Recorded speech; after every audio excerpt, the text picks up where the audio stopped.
Hello everyone. Today we start stereographic projection of the sphere. अब इसे हम complex number के केस में पढ़ रहे हैं. तो यहाँ पर मैं कोऑर्डिनेट एक्सिस ड्रॉ कर रही हूँ. Let it be y axis. This is your z axis and this is x axis. Suppose this is your origin. अभी पहले हमने रियल एक्सिस सर्कल पे पढ़ा था, अब हम ये स्फीयर पे पढ़ रहे हैं विथ दिस कॉम्प्लेक्स प्लेन. मैं यहाँ पर एक स्फीयर ड्रॉ कर रही हूँ.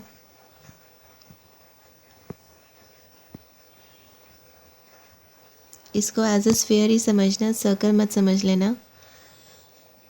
ऑल राइट, ये पॉइंट मेरा हो जाएगा.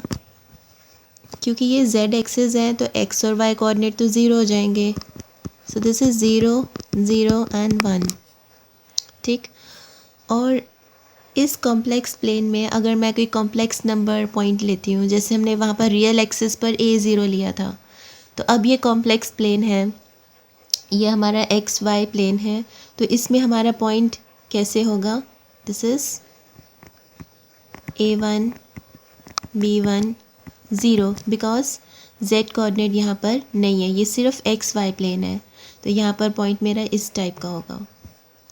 अब हम इसकी प्रोजेक्शन ड्रॉ करते हैं और देखते हैं कहाँ पर इंटरसेक्ट करता है.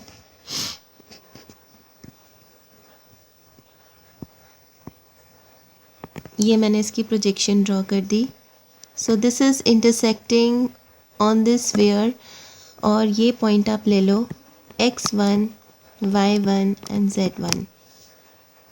ये जो मैंने प्रोजेक्शन बनाई है 0 0 1 से लेकर इस पॉइंट तक, ये आपकी स्टीरियोग्राफिक प्रोजेक्शन है. और स्टीरियोग्राफिक प्रोजेक्शन इस स्फीयर पे जो पॉइंट है, इस पॉइंट का stereographic projection a1 b1 zero है. मैं फिर से रिपीट कर रही हूँ.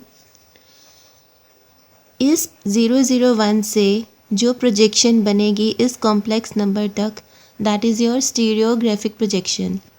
और स्फीयर का जो पॉइंट है उसका स्टीरियोग्राफिक प्रोजेक्शन प्लेन पर क्या होगा? a1 b1 zero. Right. So I am writing the projection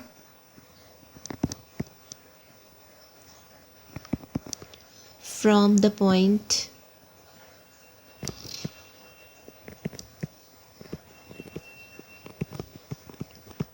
0 0 1 on this sphere to the plane to the point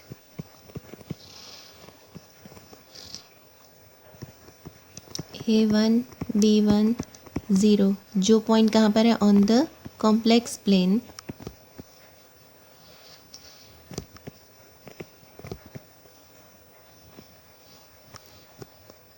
is called stereographic projection.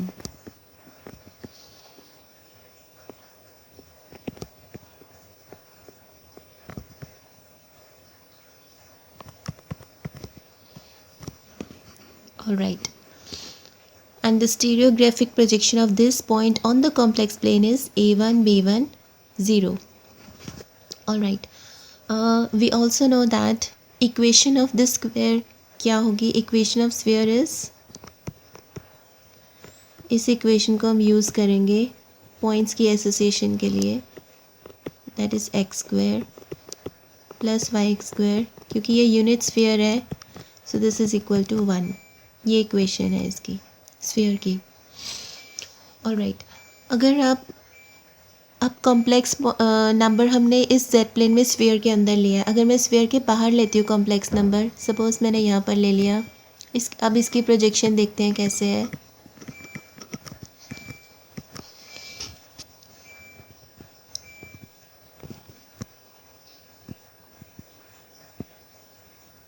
तो इसकी इंटरसेक्शन यहाँ पर है. So let this point be x2 y2 and z2. So इसकी association या ये point इसके साथ आइडेंटिफाई हो रहा है या इसके साथ एसोशिएट हो रहा है, ये पॉइंट इसके साथ एसोशिएट हो रहा है। और सपोज़ आप यहाँ पर कॉम्प्लेक्स नंबर लें, let it be A3 B3 0। यहाँ पे अगर हम प्रोजेक्शन बनाएं तो इसका इंटरसेक्शन पॉइंट ये है x3 y3 z3। तो इस पॉइंट की एसोसिएशन इस पॉइंट के साथ होगी। तो हमने फ़िलहाल कंसिडर ये करना है 0 0 1 A1 B1 0 x1 y1 z1।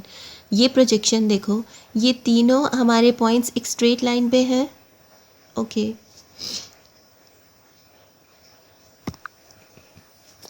So let मैं ये फिर से आपके लिए ड्रॉ कर देती हूँ। हम सिर्फ इस लाइन की बात करेंगे। This is x, this is y and this is z। This point let 0 0 1 और ये कॉम्प्लेक्स प्लेन का पॉइंट ले रही हूँ मैं A1 B1 0।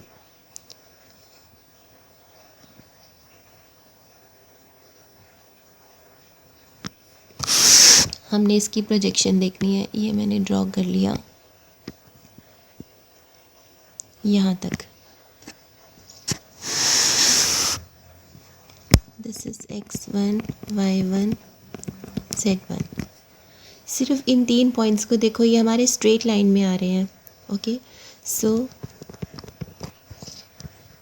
x1 over this point, first coordinate देखो x1 minus 0 that is x1 divide by A1 minus 0 जो हो जाएगा A1। देन सेकंड देखो, इन दोनों का डिफरेंस लास्ट वाले पॉइंट्स का y1 minus 0 divide by B1 minus 0। Then is z1 minus 1 divide by 0 minus 1 that is minus 1।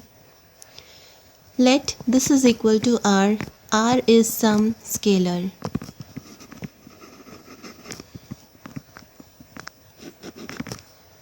Alright, यहाँ से हमारे पास x1 is equal to a1r,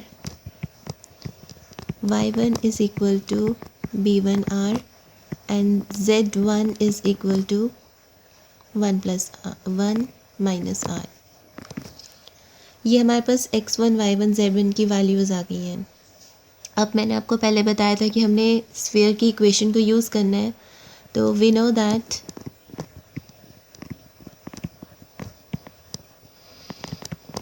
equation of the sphere is x square plus y square plus z square is equal to 1। अब यहाँ पर x1 y1 z1 points हमने consider किए थे, तो हम इसको भी x1 y1 और z1 ही लिखेंगे। ये सारी वैल्यूज़ आप इसमें डाल दो और इसको सॉल्व करने के बाद आपको r की वैल्यू मिलेगी। r is equal to 2 over a1 square plus b1 square plus 1। ठीक है, अब ये r हम अब ऊपर इसकी वैल्यू पुट कर देंगे। वहाँ से हमारे पास x1 y1 और z1 कोऑर्डिनेट की वैल्यू आ जाएगी in terms of a1 b1। क्योंकि ये पॉइंट इसके साथ एसोशिएट हो रहा था ना, तो इसकी वैल्यूज़ हमारे पास a1 b1 के टर्म्स में हमें अब मिल जाएंगी। सो अगर हम r की वैल्यू ऊपर पुट करते हैं तो we get x1 is equal to this is 2a1 over a1 square plus b1 square plus 1। Then यहाँ पुट कीजिए 2b1 over a1 square plus b1 square plus 1। Then हम यहाँ पर z1 पे r की वैल्यू पुट कर रहे हैं 1 माइनस दिस थिंग। तो उसको सॉल्व करने के बाद आपका मिलेगा a1 square plus b1 square minus 1 over a1 square plus b1 square plus 1। Right, इसको अगर हम फिर से कंसिडर करें तो ये a1 हमारा x कोऑर्डिनेट में से ही है, divide by a1 square plus b1 square क्या है, this is modulus of z square. Because अगर z हमारे पास कॉम्प्लेक्स नंबर होता है x प्लस आयोटा y, तो हमारा मॉड z क्या होता है, x square plus Y square under the root. Similarly अगर हमारे पास complex number a1 plus iota b1 है तो उसका मॉड z, देखो यहाँ पर कॉम्प्लेक्स नंबर हमारा कैसा है, a1 प्लस आयोटा b1, तो मॉड z क्या हो जाएगा, a1 square plus b1 square under the root. इसलिए मैं a1 square plus b1 square की जगह मॉड z स्क्वायर यहाँ पर स्क्वायरिंग कर दो तो ये रूट हट जाएगा, ठीक है। This is plus 1, then two b1 जो है एज अ y एक्सिस पे कंसिडर हो रहा है, तो मैं यहाँ पर इन जनरल y लिख रही हूँ। This is mod z square plus 1, right, and this is mod z square minus 1 over mod z square plus 1. Okay, so this is your ये इस पॉइंट को हम क्या कहेंगे, ये पॉइंट है हमारी, क्योंकि ये स्फीयर के ऊपर है तो ये स्फेरिकल रिप्रेजेंटेशन है ऑफ दिस कॉम्प्लेक्स नंबर।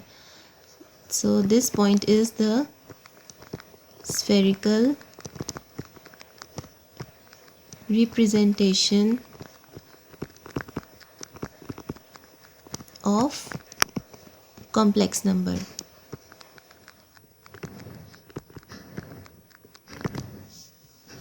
ये चीज़ आप सबको क्लियर हो गई होगी।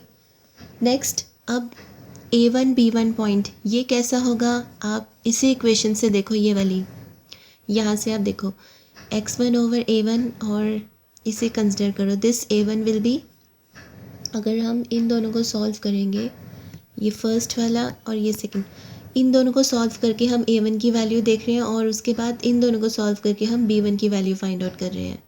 तो आप इसको -1 को ऊपर ले जाके इनको सॉल्व, इन दोनों को आप सॉल्व करके a1 की वैल्यू फाइंड आउट करते हैं।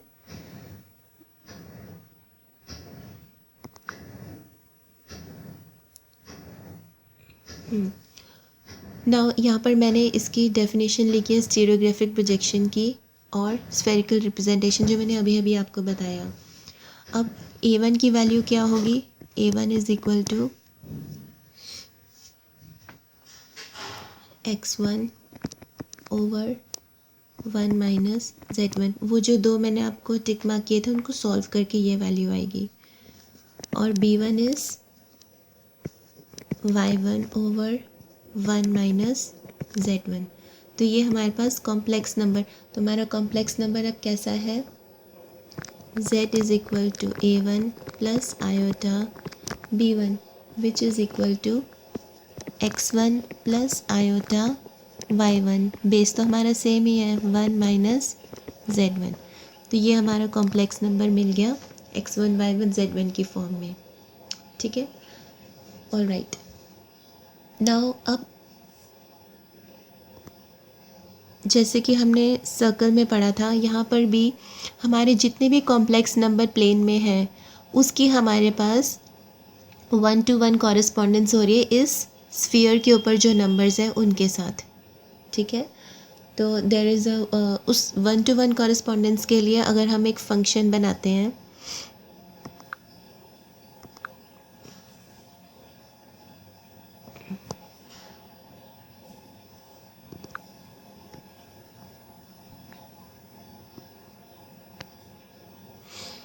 हमारे पास सपोज एक फंक्शन है that is from complex number set of complex number two the points on the sphere, okay. This F of, अब कॉम्प्लेक्स नंबर का हमने पॉइंट कैसे लेना है, z, ठीक है। और स्फीयर का आप पॉइंट क्या लेंगे, जो हमने पीछे हमने x1 y1 की वैल्यूज़ फाइंड आउट की है वो, that is 2x over mod z square plus 1, 2y over mod z square plus 1 and mod z square minus 1 over mod z square plus 1। ये हमने एक फ़ंक्शन बनाया है। अगर ये फ़ंक्शन आपका वेल डिफाइंड और 1-1 और ऑन 2, ये फंक्शन अगर आप वेल डिफाइंड 1 1 और ऑन टू प्रूव कर देते हैं तो हम कह सकते हैं कि we say that there is 1-to-1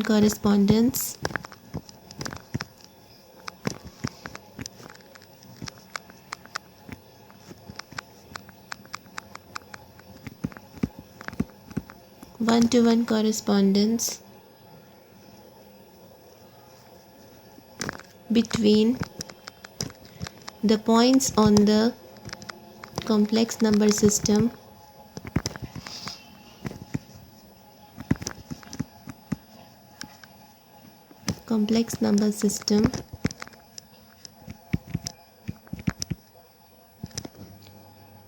and the point on the spheres तो उसके साथ हमारे पास 1-to-1 कॉरेस्पॉन्डेंस हो जाएगी। और ये जो आपका पॉइंट था जो हमने z एक्सिस पे लिया था, ये वाला पॉइंट, ये पॉइंट आपका एज अ, आप इसको कभी कभी हम इसको नॉर्थ पोल भी बोल देते हैं। और उसके साथ जो आपका ये जो स्फीयर हमने बनाया था स्टीरियोग्राफिक प्रोजेक्शन में, इस स्फीयर को हम रीमन स्फीयर कहते हैं, रीमन स्फीयर। ओके, तो इस स्फीयर को हमारे पास एक नया नाम मिल गया, रीमन स्फीयर। तो आप देख सकते हैं ये इस तरह से हम स्टीरियोग्राफिक प्रोजेक्शन हमने स्फीयर के बना ली है।